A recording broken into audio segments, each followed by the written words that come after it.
ഹരേ കൃഷ്ണ, ജയ ശ്രീ രാധേ രാധേ. നാളെ ഫെബ്രുവരി 27 വെള്ളിയാഴ്ച 2 വിശേഷങ്ങളുണ്ട്.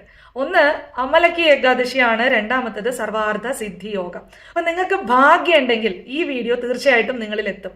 നിങ്ങൾ നാളെ ഏകാദശി അനുഷ്ഠിച്ചുകൊണ്ട് ഈ വീഡിയോയിൽ പറയുന്ന ചില കാര്യങ്ങൾ ചെയ്യുകയാണെങ്കിൽ തീർച്ചയായിട്ടും മഹാലക്ഷ്മിയുടെ കൃപാകടാക്ഷം നിങ്ങളുടെ ജീവിതത്തിൽ ഉണ്ടാവുന്നതാണ്.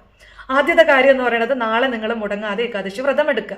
ഏകാദശി വ്രതം എങ്ങനെ എടുക്കണം? നിങ്ങൾ ജോലിയൊക്കെ ചെയ്യുന്ന ആളാണ്, നിങ്ങൾക്ക് ആരോഗ്യത്തിൽ എന്തെങ്കിലുമൊക്കെ പ്രശ്നങ്ങൾ ഉണ്ട് എന്നുണ്ടെങ്കിൽ മിനിമൽ ആയിട്ടുള്ള ഭക്ഷണം കഴിച്ചുകൊണ്ട് നിങ്ങൾക്ക് ഏകാദശി വ്രതം എടുക്കാവുന്നതാണ്.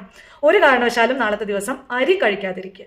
മറ്റുള്ള ധാന്യങ്ങൾ നിങ്ങളുടെ ആരോഗ്യസ്ഥിതിക്ക് അനുസരിച്ചിട്ട് കുറച്ച് നിങ്ങൾക്ക് കഴിക്കാവുന്നതാണ്. പക്ഷേ വൈകുന്നേരം 4 മണിക്ക് ശേഷം ഒരു കാരണവശാലും ഒരു ഭക്ഷണവും നിങ്ങൾ കഴിക്കരുത്.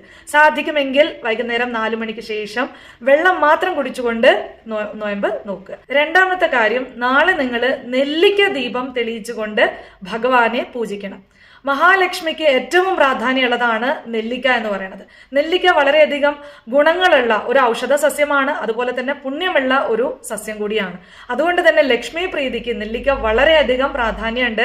നാളെ അമല ഏകാദശി ആയതുകൊണ്ട് തന്നെ നെല്ലിക്ക ദീപം തെളിയിച്ച് ഭഗവാനെ ആരതി എടുക്കുകയാണെന്നുണ്ടെങ്കിൽ വളരെയധികം ധനം നിങ്ങൾക്ക് ആകർഷിക്കാൻ സാധിക്കുന്നതാണ്.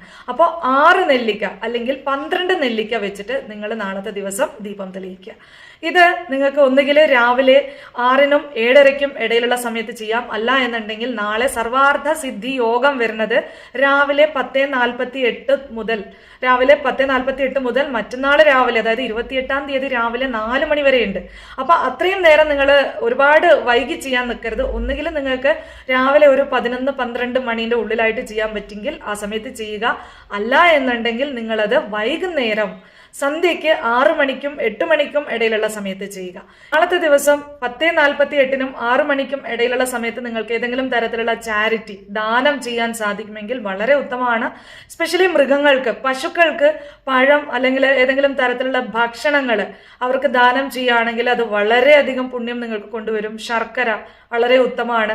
അങ്ങനെ നിങ്ങളെ കൊണ്ടാവുന്ന സഹായം മറ്റുള്ളവർക്ക് നാളെ നിങ്ങൾക്ക് ചെയ്യാൻ സാധിക്കുമെങ്കിൽ അത് തീർച്ചയായിട്ടും ചെയ്യുക. പിന്നെ ധനമൊക്കെ ഉള്ള ആൾക്കാരാണെങ്കിൽ നിങ്ങൾ എന്തെങ്കിലുമൊക്കെ കാര്യം വാങ്ങിക്കാൻ ആഗ്രഹിക്കുന്നുണ്ട്, സ്വർണം, വെള്ളി, ഇതൊക്കെ നിങ്ങൾ വാങ്ങിക്കാൻ പ്ലാൻ ചെയ്യുന്നുണ്ടെങ്കിൽ നാളത്തെ ദിവസം ഈ സർവാർത്ഥ സിദ്ധി യോഗത്തിൽ അത് വാങ്ങിക്കുകയാണെങ്കിൽ കൂടുതൽ വെൽത്ത് നിങ്ങൾക്ക് അട്രാക്ട് ചെയ്യാൻ സാധിക്കുന്നതാണ്. അപ്പം ഈ കാര്യങ്ങളൊക്കെ ചെയ്തുകൊണ്ട് നിങ്ങൾ നാളത്തെ ഏകാദശി ഭഗവാന്റെ പാദത്തിൽ സമർപ്പിച്ച് ഓം നമോ ഭഗവതേ വാസുദേവായ എന്ന മന്ത്രം 108 തവണയെങ്കിലും ചാൻഡ് ചെയ്തുകൊണ്ട് മറ്റുള്ളവരോട് ദേഷ്യപ്പെടാതെ നിങ്ങളാൽ ആവുന്ന നന്മ ചെയ്ത് നിങ്ങൾ ഭഗവാനെ ആരാധിക്കുകയാണെങ്കിൽ സർവാർത്ഥ സിദ്ധി യോഗം നിങ്ങളുടെ ജീവിതത്തിൽ നൽകി ഭഗവാൻ നിങ്ങളെ അനുഗ്രഹിക്കുന്നത്.